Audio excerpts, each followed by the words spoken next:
মানুষের মৃত্যুর পর ধর্মবিশ্বাস অনুযায়ী মৃতদেহটিকে কবর দেওয়া হয় বা দাহ করা হয়। বহু প্রাচীনকাল থেকেই বিভিন্ন সভ্যতা এটি চলে আসছে। তবে বিশ্বের বিভিন্ন জায়গায় বিভিন্ন জাতির মধ্যে মৃতদেহ সৎকারের কিছু অদ্ভুত প্রথা প্রচলিত আছে বা ছিল। মৃতদেহ সৎকারের জঘন্য আর নৃশংস এক প্রথা ছিল ভাইকিং জাতিদের মধ্যে।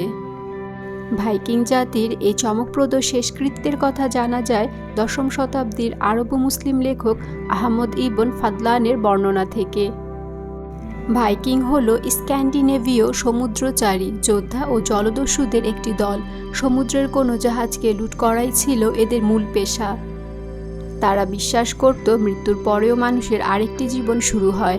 ভারতবর্ষে সতীদাহ প্রথার সাথে এর আংশিক মিল আছে, তবে তুলনামূলক বিবেচনায় এটি আরও বেশি নির্মম। ভাইকিংদের কোনো গোষ্ঠীপতি বা নেতা মারা গেলে প্রথম তার মৃতদেহটি 10 দিনের জন্য এক অস্থায়ী কবরে রাখা হতো। এ সময়ের মাঝে তার জন্য নতুন কাপড় বানানো হতো। একই সাথে সেই নেতার কোনো কৃতদাসীকে পরবর্তী জীবনে সেই নেতাটির সঙ্গে থাকার কথা স্বীকার করানো হতো। এ সময় তাকে রাত দিন পাহারার মাঝে রাখা হতো এবং প্রচুর পরিমাণে উত্তেজক পানীয় পান করানো হতো।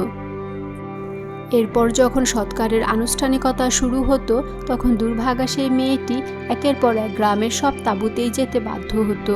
সেসব তাঁবুর পুরুষেরা তার সাথে মিলিত হতো আর বলতো, তোমার মনিবকে বলো যে এটা তার প্রতি আমার ভালোবাসা থেকেই করলাম।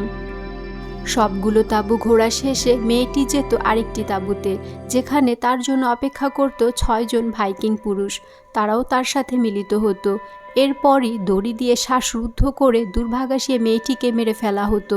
মৃত্যু নিশ্চিত করতে সেই গোত্রেরই মহিলা প্রধান তাকে ছুরি দিয়ে আঘাত করতেন। তাদের মতে এই বর্বরতায় নাকি ছিল মৃত ব্যক্তির প্রতি প্রেম নিবেদন।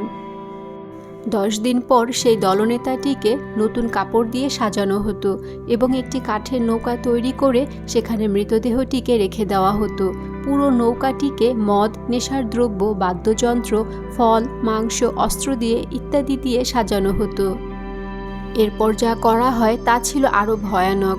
সেই মেয়েটিকে তার মনিবের সাথে একই কাঠের নৌকায় তুলে আগুন জ্বালিয়ে দেওয়া হতো, কারণ ভাইকিংরা মনে করত এভাবে মৃতের রাজ্যে গিয়ে দলনেতা এবং মেয়েটি আরেকটি নতুন জীবন শুরু করবে। পরকালে গিয়ে মেয়েটি তার মনিবের ঠিকঠাক সেবা যত্ন করবে। সত্যি খুবই অস্বাভাবিক, নৃশংস এবং জঘন্য একটি প্রথা ছিল।